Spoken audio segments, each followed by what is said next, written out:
When we're talking about change, one of the confusing things is, what is the process? What comes first, the chicken or the egg? Is it our heart or is it our mind? Which is the leading foot? And ultimately, how does that look? What is ultimately the process of change? Today, Andy and I are going to talk about it.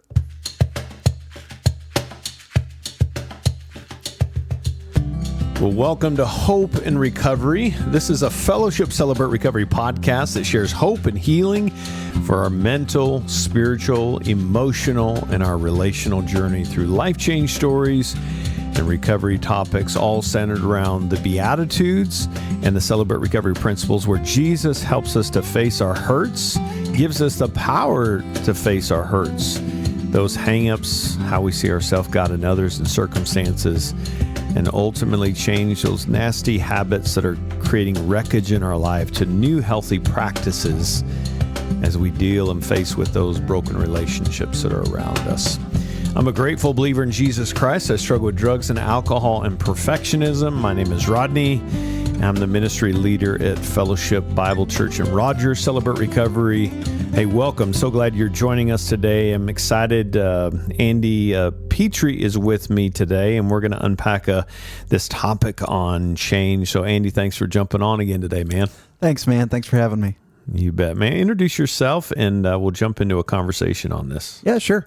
Hey, y'all, I am a grateful believer in Jesus. I struggle with anxiety and depression, sexual addiction, and grief, and my name is Andy. Hey, Andy.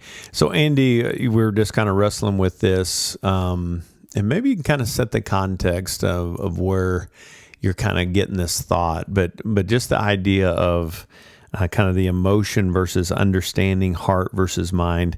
Let's kind of just set the table so we can jump into that conversation. Yeah, I was reading a little bit this past week, and I ran across a quote that I really, it just really resonated with me. It's from a guy, and I can't remember his name. It's Dave Ferguson said that change is always composed of both emotion, or the heart, and understanding, or the head. And as I was thinking about that, I thought back to my own recovery journey, and one of the questions that I had was, how in the world do I even change, and what is the process? What's the order to things? And it was this idea that if I can just figure it out, if somebody would just tell me the right information, then I could figure this whole thing out and I'd be fixed.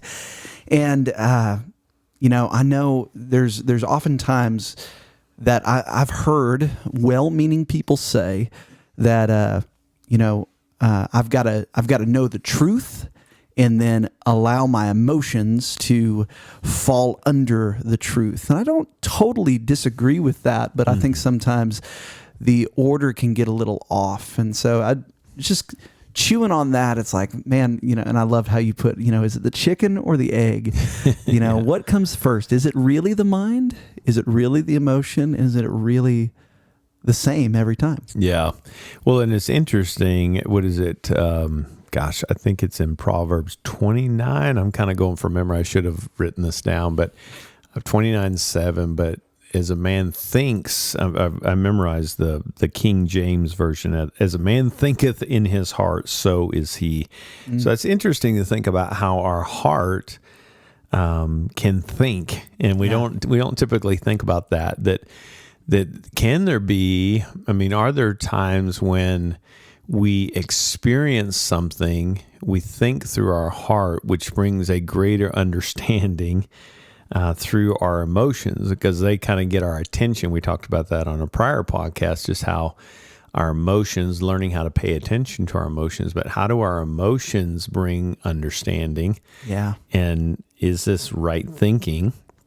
And ultimately moving to a place of leaning into that and saying, what is happening here? Let's organize this a little bit. Yeah. And I think what's coming to my mind, as a man thinketh in his heart, so is he. And as a man thinketh in his heart. And I think there's times where I will have thoughts come up that elicit powerful emotion in me.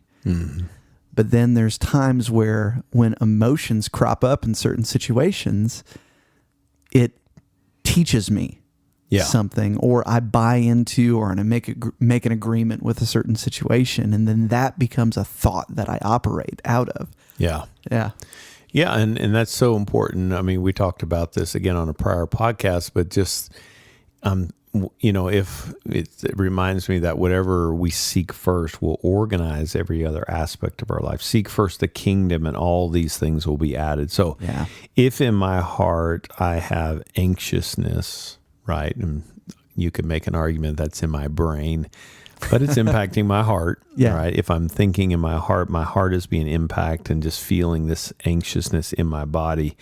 Then if I'm in a place of anxiousness, if I'm seeking worry, that's organizing my life to,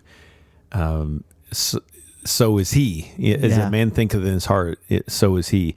So if I'm in that place of worry and angst, then that's where I am. That's who I become. That's what I'm living. That's how I'm responding. Doesn't mean I want to stay there, but the emotion side of it, I think sometimes it's good to think about. They're not one and the same, or they're not two separate things, but sometimes they're one and the same. So I'm feeling something which gives me an understanding of what's happening around me. Yeah. And that's what we talked before, just that whole idea of accepting my life is unmanageable. So there's a head knowledge there, but there's also a heart knowledge in that. Yeah. Like going, this feels wrong. It feels bad. It feels overwhelming. I can see and think with my mind that this is off. And so sometimes it's kind of meshed together. They're not necessarily two separate entities, are they? No, they're not. And it's interesting just to even think about that reality is that they are so closely intertwined in there. And so, man, what would you say the role of emotional understanding has in recovery? Well, I think that's a good thought to chew on. I'm kind of chewing on it in the moment here, but I think that understanding, and we hear this a lot, I don't know what I'm feeling, and yet it's sitting in our body. Yeah. We're down, we feel depressed, we feel anxious, we feel disconnected. We're feeling these things, and yet we don't know how to put it into words. So, and I think it's important to say, if you don't know the words that make sense, and we were just sharing that with a group recently, some of our incoming residents, that even if you don't know what you're feeling, you can't put it into words, at least stay curious about how it's sitting in your body. Yeah. And so I think the emotions can be a good teacher, because pain is a teacher. Yeah. We don't think pain, we feel pain. That feels hurtful. That place of rejection makes me feel inept. It makes me feel lonely. It makes me feel sad.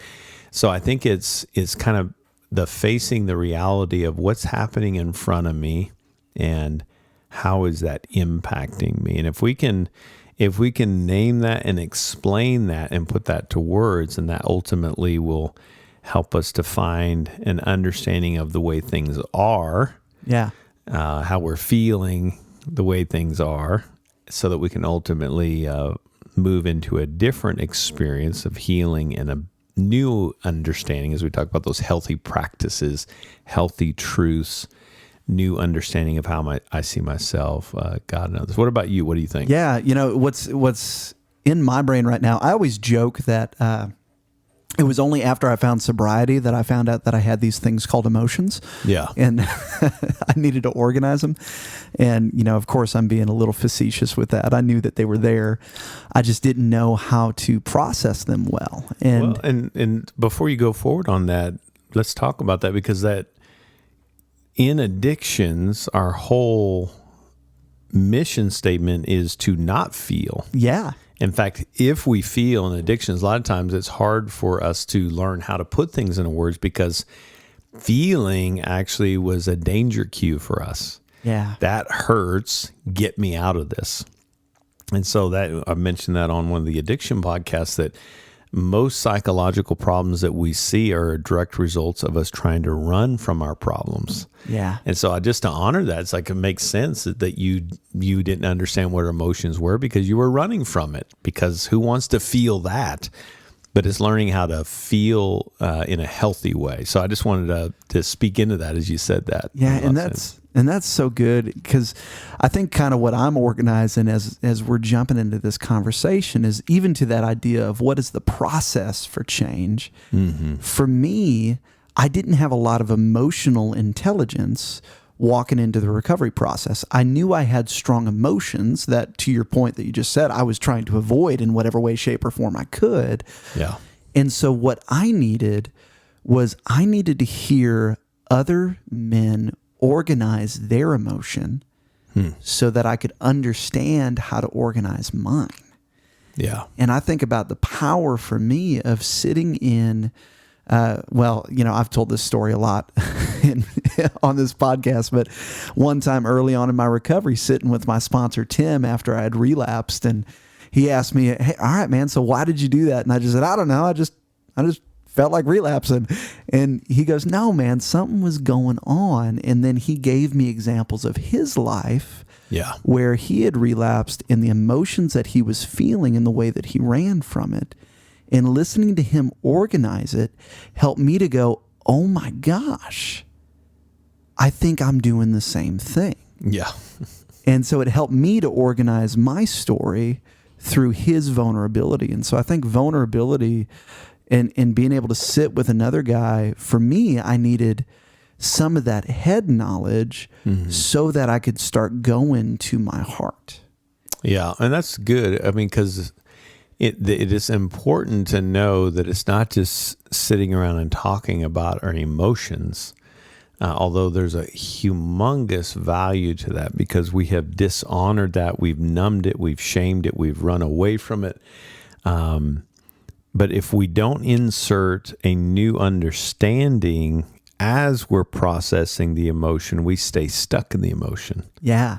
So that's what I love about Celebrate Recovery is it's not just enough to say, I feel sad, I feel rejected, I feel desperate, whatever the feeling, the emotion is, but also replacing it with new thoughts. And I love that, but God.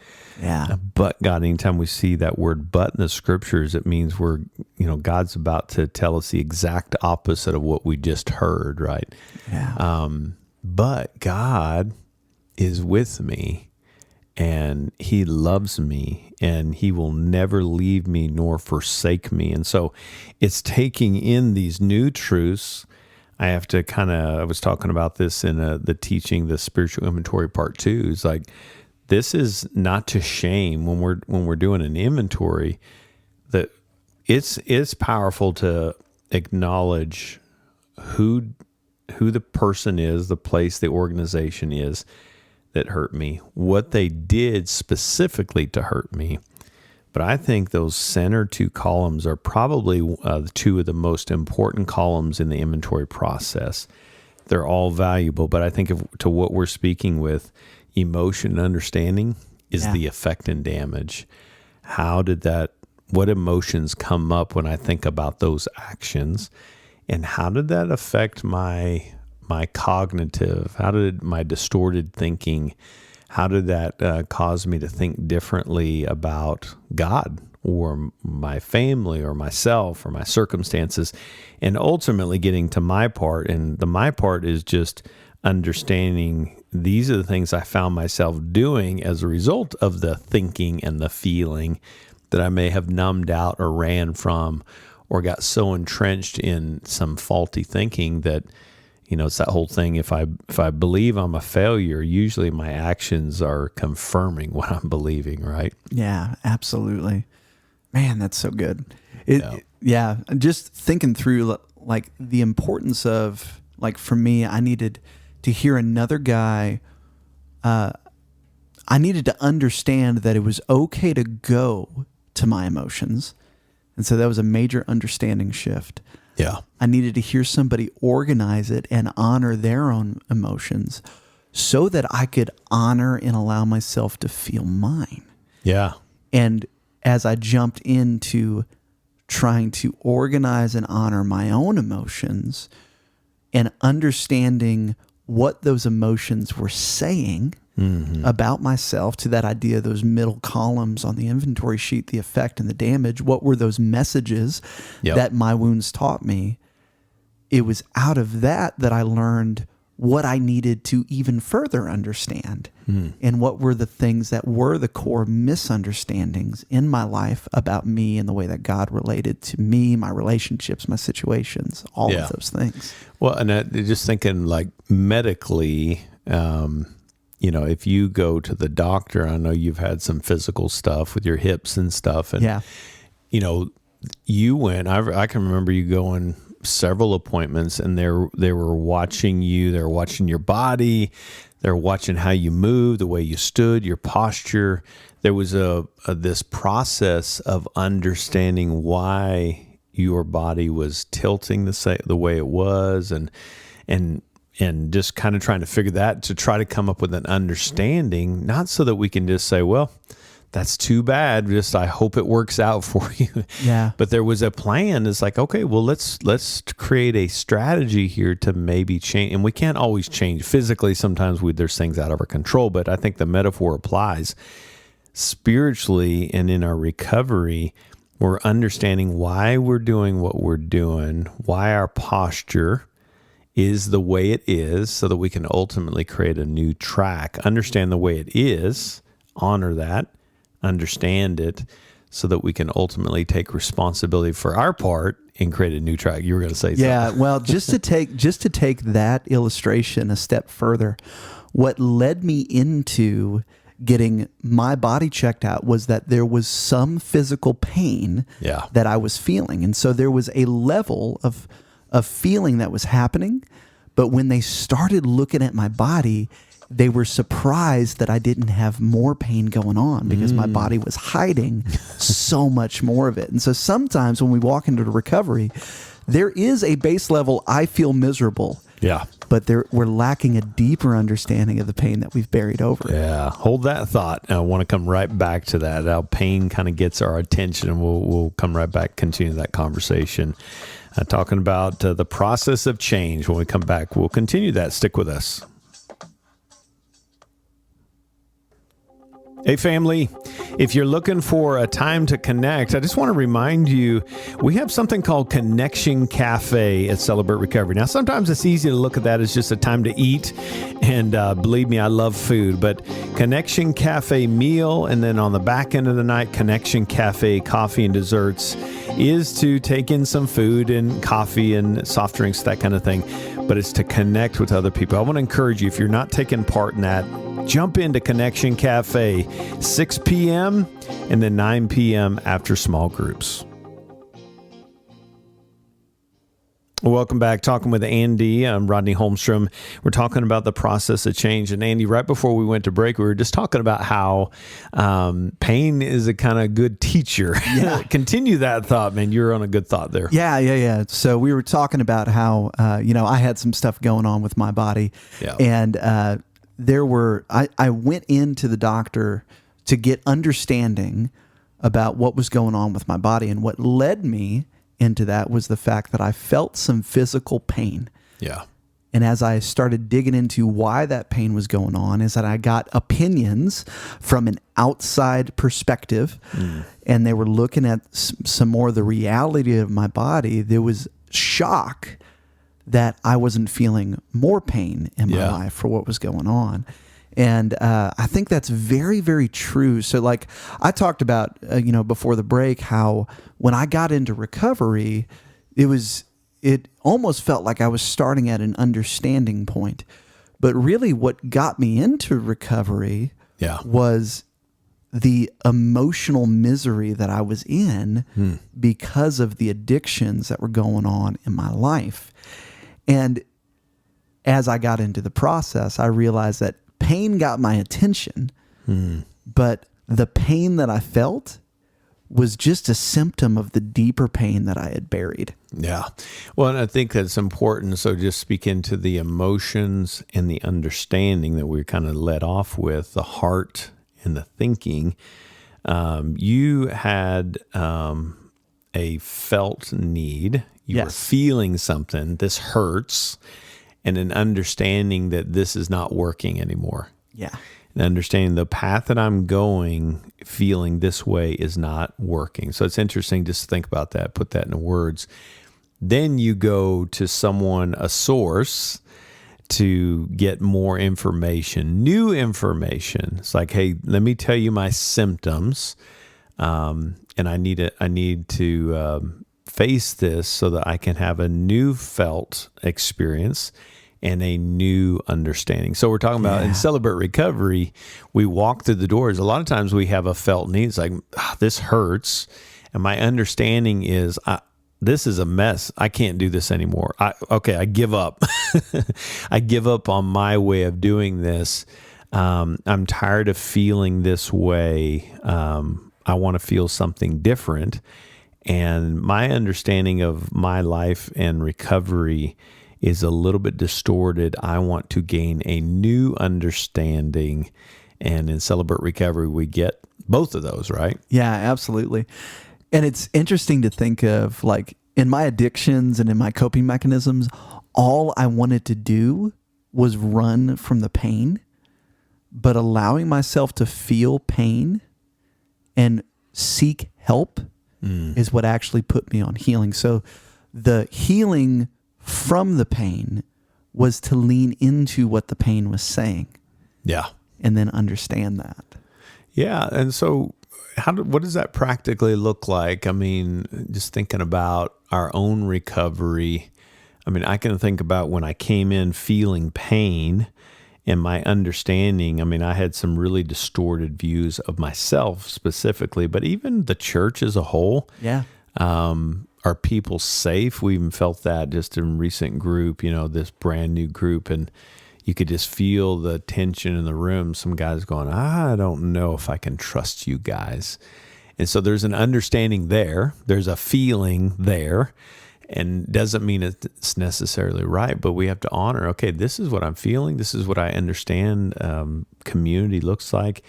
Because I've been dropped by other people in authority positions or in a church position, whatever, then my understanding is this is the way it's always going to be. And so I've always kind of come up with my own strategy. And what does that look like why is it important to lean into that and not just accept that old way of feeling and understanding?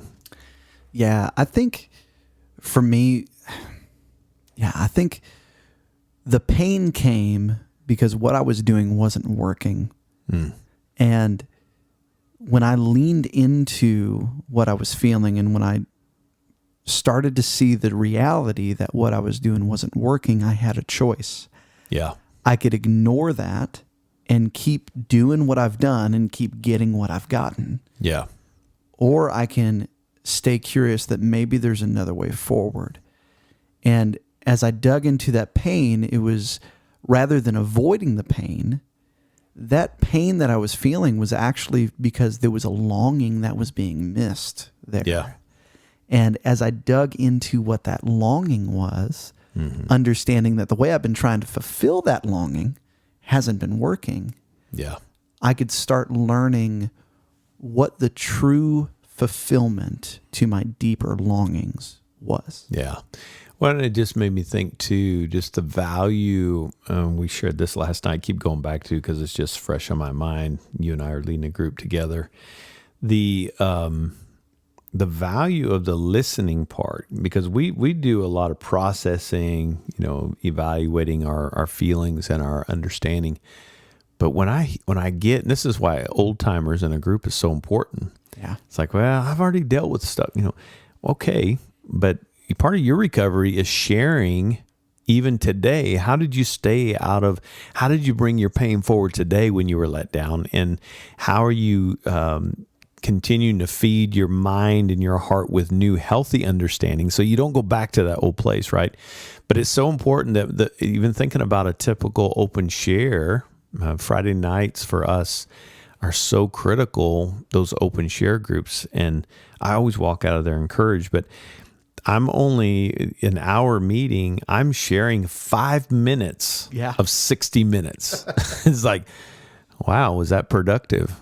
I mean, if you talk to some, it's like, well, if you only were able to share 5 minutes, that must have been a waste of time. But the majority of the time is listening, isn't it? And what's the value of me dealing with my emotions and creating a new understanding in listening to other people?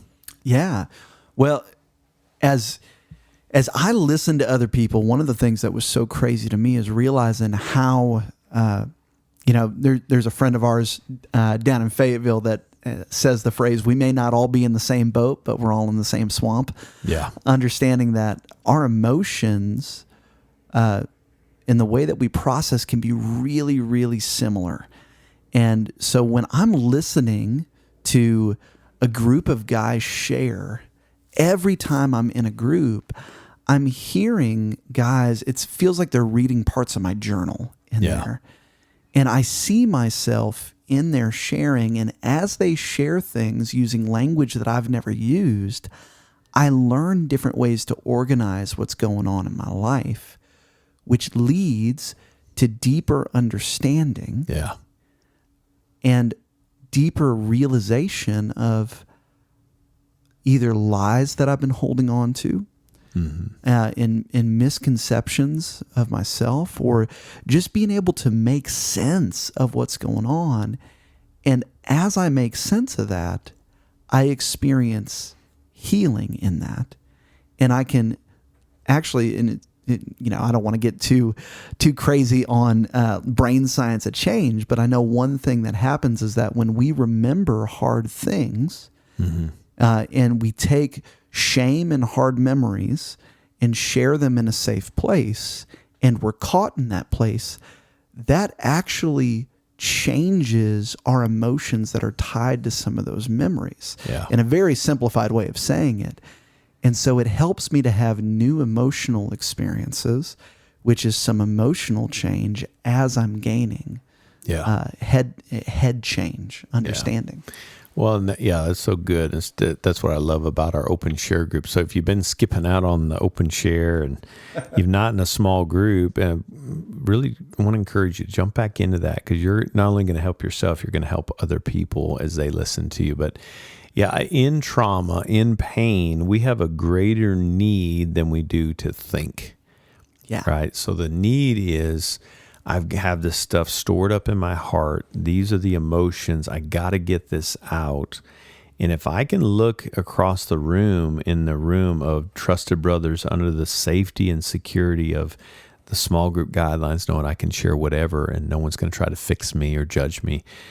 When I can see my pain in your eyes, that's where change happens. And so that's the beauty of organizing that pain and coming to a better understanding.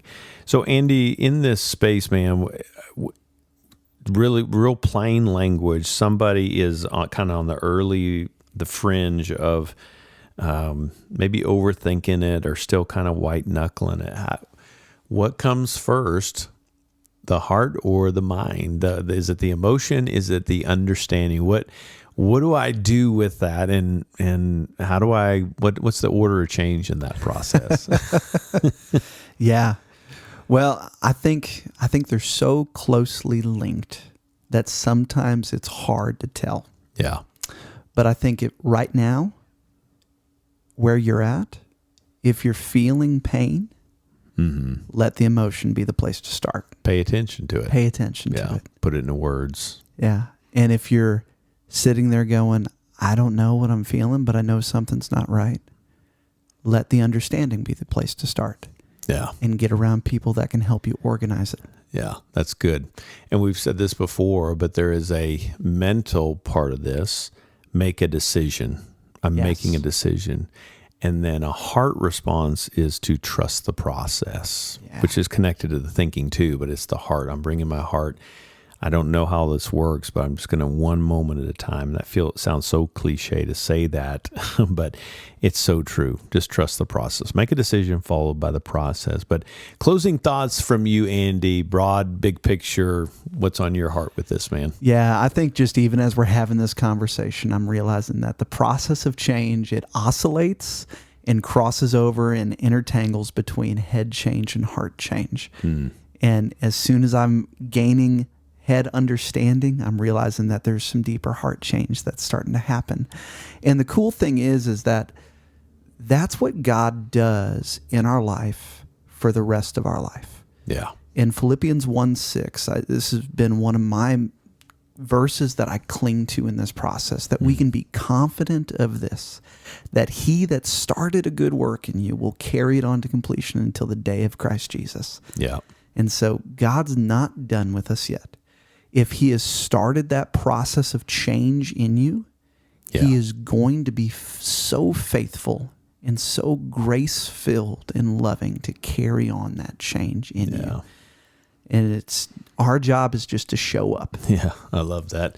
I was sharing, I think you probably, I can't remember who taught down in Fayetteville, but just that Psalm 139, I don't even know if it's a part of the lesson. I used it in my lesson this past week, but just that, search me, O God, search my heart, see if there's anything in me that makes you sad. And here's the thing, I love that word sad, because anything that's creating a disconnection between us and God makes him sad.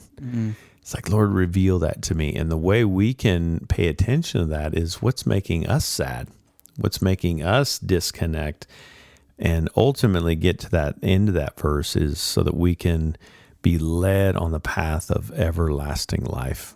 And when we can honor the pain and organize the thoughts, then we begin to experience him and relationships around us, even the way we see ourselves in new ways.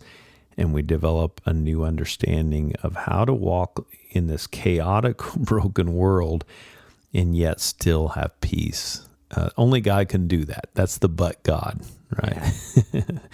Well, good conversation, Andy. Thanks for being with me today. I love how we jump in. It's like, I don't know where this is going, but it always ends really cool. It's always some really rich stuff, and I always get good stuff out of your sharing. So thanks for being here, man. Thanks for having me, man. All right, man. Well, hey, thanks for being with us today. I hope this has been beneficial, maybe even a little challenging to make you think a little bit. I would just want to encourage you that the process of change always starts with Jesus. It's just going and saying, Jesus, you are the higher power in my life, and I can't do this without you.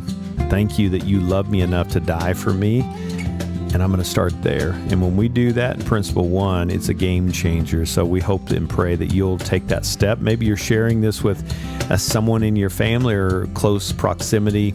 Maybe you're the one that's listening because somebody shared it. Just want to encourage you, come be a part of this. You can join us at Fellowship Celebrate Recovery in Fayetteville and in Rogers on Friday nights, 6 p.m. Connection Cafe, and we start at 7 p.m. Hey, thanks for being with us. We hope you'll join us next time. Until then, God bless you.